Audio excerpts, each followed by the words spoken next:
Doctor ortho Ayurvedic oil and capsule, अब दर्द भी घुटने टेकेगा। अमेरिका ने ईरान पर बड़ा हवाई हमला किया। होर्मुज को लेकर भी दी चेतावनी। ईरान की घेराबंदी तेज, खाड़ी क्षेत्र में भेजे 2500 मरीन सैनिक।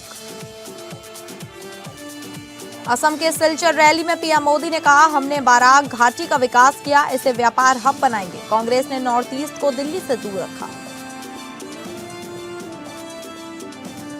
महाराष्ट्र में समान नागरिक संहिता लाने की तैयारी। बीजेपी विधायक ने पेश किया बिल। धर्मांतरण पर भी कानून लाएगी सरकार।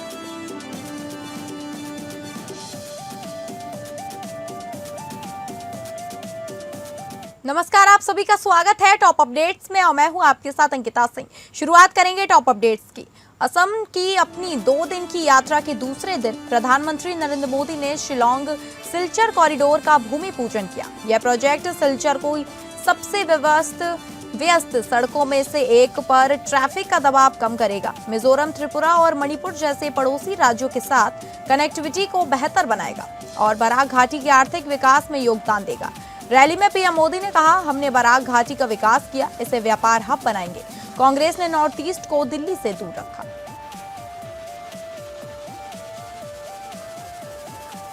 पश्चिम एशिया में बढ़ते तनाव के बीच अमेरिका ने ईरान के एक अहम ठिकाने पर बड़ा हवाई हमला किया है। अमेरिका के राष्ट्रपति डोनाल्ड ट्रंप ने दावा किया है कि अमेरिकी सेना ने ईरान के खार्ग द्वीप पर बड़े पैमाने पर बमबारी कर वहां मौजूद सभी सैन्य ठिकानों को पूरी तरह नष्ट कर दिया।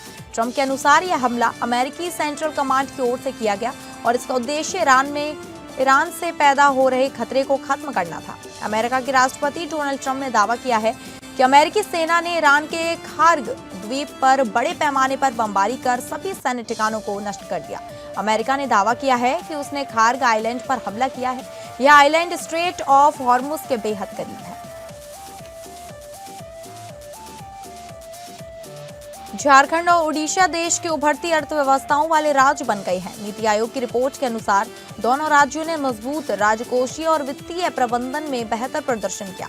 उड़ीसा 73 स्कोर के साथ शीर्ष पर है, जबकि झारखंड 50 स्कोर के साथ तीसरे स्थान पर है। उड़ीसा ने वित्तीय अनुशासन और बेहतर प्रबंधन के जरिए विकास की नई ऊंचाइयों को छुआ है। राज्य का एनएसडीपी 2024 से 25 में 7.90 लाख करोड़ रुपए तक पहुंच गया, जिसमें 13.04% की आर्थिक वृद्धि भी दर्ज कर दी गई है।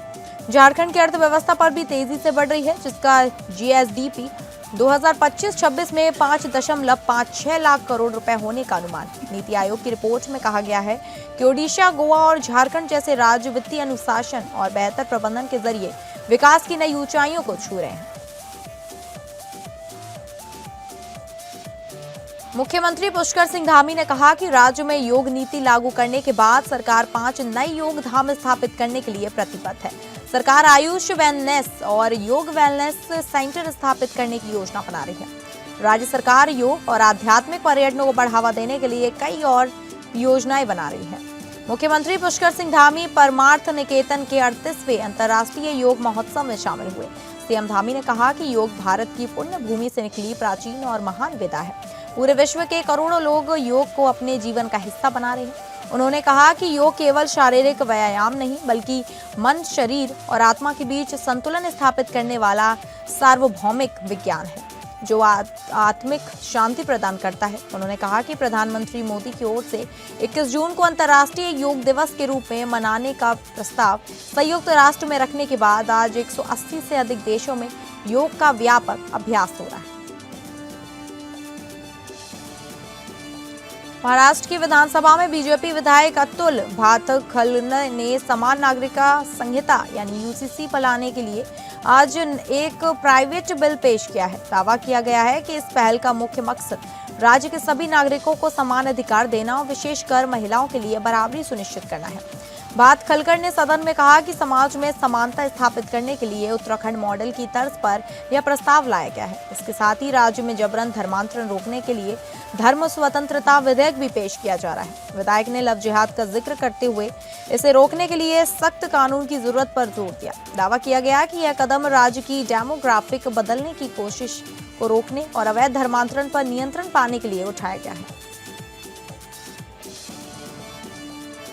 अमरोहा के गजरौला में 83 दिनों से दूषित पानी को लेकर धरने पर बैठे किसान नेता ने बताया कि नाईपुरा जुबिलेंट फैक्ट्री के सामने 15 मार्च को हमारी महापंचायत होने जा रही है, जिसमें हजारों की संख्या में किसान लोग वहां पर पहुंचेंगे और फैक्ट्रियों से निकल रहे दूषित पानी को लेकर वहां पर धरना प्रदर्शन करेंगे और यदि प्रशासन हमारी बात नहीं सुनता तो हम वहां पर आत्मदाह भी करेंगे।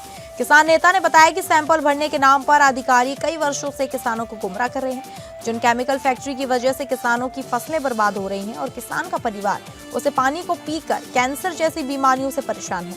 अगर उन फैक्ट्री पर एक्शन नहीं लिया गया तो हम वहां पर आत्मदाह करेंगे और इसका जिम्मेदार सिर्फ प्रशासन होगा। जनपद बहराइच से एक दर्दनाक घटना सामने आई है। दरगाह थाना क्षेत्र में ट्रांसफर ठीक करते समय करंट लगने से बिजली विभाग के एक लाइनमैन की मौत हो गई। इस घटना के बाद गुस्साए परिजनों और स्थानीय लोगों ने सड़क पर जाम कर प्रदर्शन शुरू कर दिया। वहीं परिजनों ने पुलिस पर मारपीट और लाठीचार्ज का गंभीर आरोप लगाया है। हादसे की खबर मिलते ही परिवार में कोहराम मच गया। आक्रोशित परिजन और स्थानीय लोग डीएम तिराहे पर पहुंच गए और सड़क जाम कर प्रदर्शन करने लगे। स्थानीय लोगों ने पूरे मामले की निष्पक्ष जांच कराने और दोषियों, अधिकारियों व कर्मचारियों के खिलाफ सख्त कार्रवाई की मांग की। बलरामपुर जिले में तेज रफ्तार का कहर देखने को मिला, जहां दो ट्रकों की आमने सामने टक्कर के बाद भीषण हादसा हो गया। टक्कर के बाद एक ट्रक में आग लग गई, जिसमें चालक की जिंदा जलकर दर्दनाक मौत हो गई, जबकि दूसरे ट्रक का चालक गंभीर रूप से घायल हो गया। टक्कर इतनी जबरदस्त थी कि क्लिंकर लोड ट्रक में तुरंत आग लग गई और कुछ ही देर में पूरा ट्रक आग की चपेट में आ गया। आग लगने से ट्रक चालक बाहर नहीं निकल सका और वह जिंदा जल गया। घटना की सूचना मिलते ही दमकल विभाग की टीम मौके पर पहुंची और कड़ी मशक्कत के बाद आग पर काबू पाया गया। बताया जा रहा है कि यह दर्दनाक हादसा त्रिकुंडा थाना क्षेत्र के महूली के पास हुआ। फिलहाल पुलिस मौके पर पहुंचकर मामले की जांच में जुट गई। सेंट्रल नोएडा की बिसरक थाना पुलिस ने नौकरी दिलाने के नाम पर ठगी करने वाले गिरोह का पर्दाफाश किया है। पुलिस ने इस मामले में 3 शातिर आरोपियों को गिरफ्तार किया है, जो मल्टीनेशनल कंपनियों में नौकरी दिलाने का झांसा देकर लोगों से धोखाधड़ी करते थे। पुलिस जांच में सामने आया है कि आरोपी साइट के माध्यम से बेरोजगार युवाओं को एमएनसी कंपनियों में नौकरी दिलाने का लालच देते थे। इसके बाद फर्जी जॉब ऑफर लेटर तैयार कर उनसे पैसे ऐंठ लेते थे। फिलहाल पुलिस आरोपियों से पूछताछ कर रही है और यह पता लगाने का प्रयास किया जा रहा है कि इस गिरोह ने अब तक कितने लोगों को अपना शिकार बनाया है। हरदोई जिले के संडीला क्षेत्र में घरेलू कुकिंग गैस की कालाबाजारी का बड़ा मामला सामने आया। पूर्ति विभाग, राजस्व विभाग और पुलिस की संयुक्त टीम ने संडीला स्थित हिंदुस्तान पेट्रोलियम गैस एजेंसी पर छापेमारी कर अनियमितताओं का खुलासा किया। जांच के दौरान पता चला कि एजेंसी संचालक द्वारा हिंदुस्तान पेट्रोलियम के सिलेंडरों के साथ साथ इंडियन गैस के सिलेंडरों की भी अवैध तरीके से कालाबाजारी की जा रही थी। संयुक्त टीम ने मौके से गैर जनपद के 17 इंडियन गैस सिलेंडर बरामद किए हैं। जानकारी के मुताबिक ये सिलेंडर लखनऊ के मॉल क्षेत्र स्थित इंडियन गैस एजेंसी से मंगवाए जाते थे और वहां उन्हें ब्लैक में ऊंचे दामों पर बेचा जा रहा था।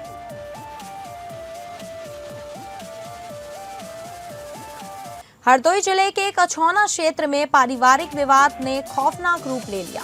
छोटे भाई की पत्नी की गोली मारकर हत्या करने वाले आरोपी जेठ को पुलिस ने मुठभेड़ के बाद गिरफ्तार कर लिया।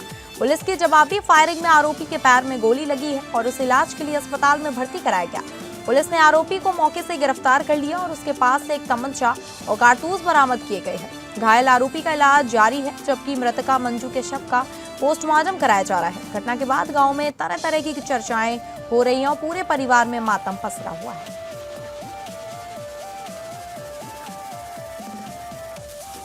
जौनपुर जनपद में उप निरीक्षक नागरिक पुलिस एवं समकक्ष पदों पर सीधी भर्ती परीक्षा को लेकर प्रशासन ने व्यापक तैयारियां पूरी कर ली हैं।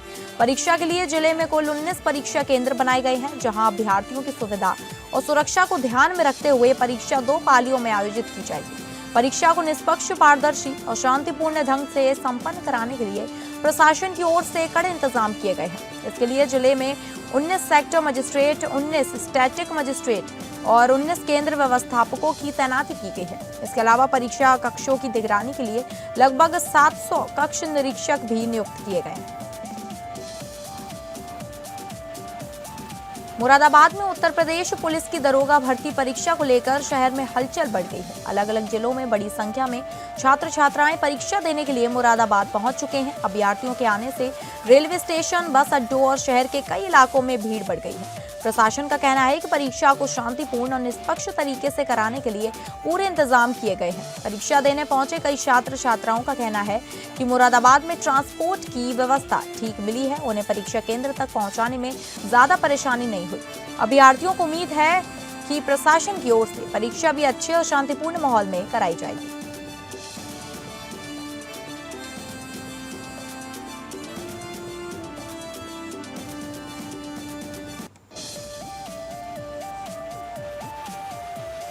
मिडिल ईस्ट में जारी युद्ध लगातार तेज होता जा रहा है और अब यह युद्ध 15वें दिन में प्रवेश कर चुका है। युद्ध के चलते पूरे क्षेत्र में तनाव और तबाही का माहौल है। इस संघर्ष का असर अब भारत में भी देखने को मिल रहा है। कई शहरों में लोग एलपीजी सिलेंडर लेने के लिए गैस एजेंसियों के बाहर कतारों में खड़े दिखाई दे रहे हैं। इस मुद्दे को लेकर विपक्ष ने केंद्र सरकार पर निशाना साधा है। हालांकि सरकार का कहना है कि देश में ईंधन का पर्याप्त भंडार मौजूद है और लोगों को किसी तरह की घबराहट में आने की जरूरत नहीं है। विपक्ष ने इस मुद्दे को लेकर सरकार पर हमला बोला है। हालांकि भाजपा के प्रवक्ताओं का कहना है कि देश में एलपीजी और अन्य ईंधन का पर्याप्त स्टॉक मौजूद है। बहजोई क्षेत्र से एक वीडियो सोशल मीडिया पर तेजी से वायरल हो रहा है, जिसमें एक निजी रिसोर्ट में बार बालिकाओं द्वारा अश्लील डांस किए जाने का मामला सामने आया। वीडियो में बार बालाएं युवकों की गोद में बैठकर डांस करती नजर आ रही हैं, जबकि कई युवक उन पर जमकर रुपए लुटाते दिखाई दे रहे हैं।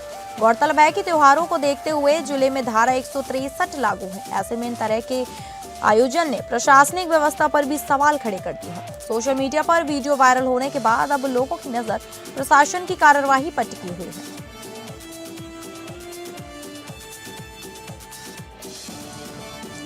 हाल ही में खबर आई है कि कियारा आडवाणी जल्द ही दिग्गज अभिनेत्री मधुबाला की बायोपिक में मुख्य भूमिका निभाने वाली है।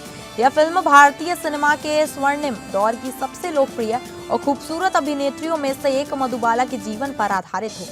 रिपोर्ट्स के अनुसार फिल्म में उनके करियर, निजी जीवन और संघर्षों को विस्तार से दिखाया जाएगा। मेकर्स का कहना है कि फिल्म का उद्देश्य नई पीढ़ी को मधुबाला की विरासत से परिचित कराना है।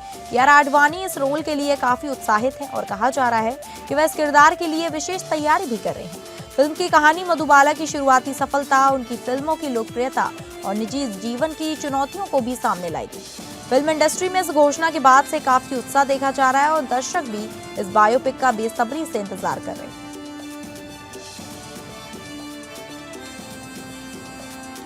बॉलीवुड अभिनेता विक्रांत मैसी ने हाल ही में अपने अभिनय करियर के बारे में खुलकर बात की। उन्होंने बताया कि वह किसी औपचारिक अभिनय स्कूल से प्रशिक्षित नहीं है, बल्कि उन्होंने लोगों को देखकर और जीवन के अनुभवों से अभिनय सीखा है। विक्रांत का कहना है कि वास्तविक जीवन की परिस्थितियां और अलग अलग लोगों का व्यवहार समझना ही उनके लिए सबसे बड़ी ट्रेनिंग रहा।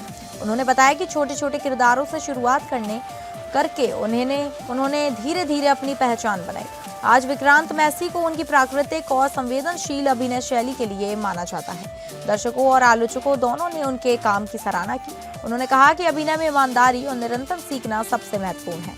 उनका मानना है कि कलाकार को हर किरदार को एक नए अनुभव की तरह लेना चाहिए, तभी वह दर्शकों से जुड़ पाता है और यादगार प्रदर्शन दे पाता है।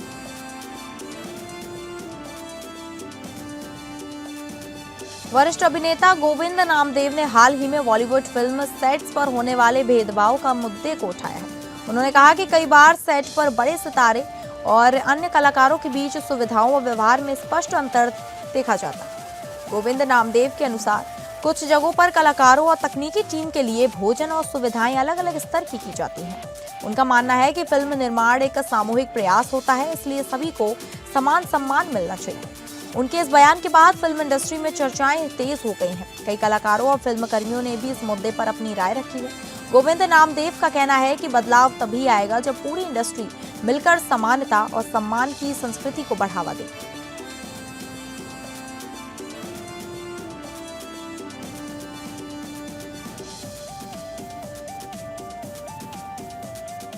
तो फिलहाल टॉप अपडेट्स में बस इतना ही। नमस्कार।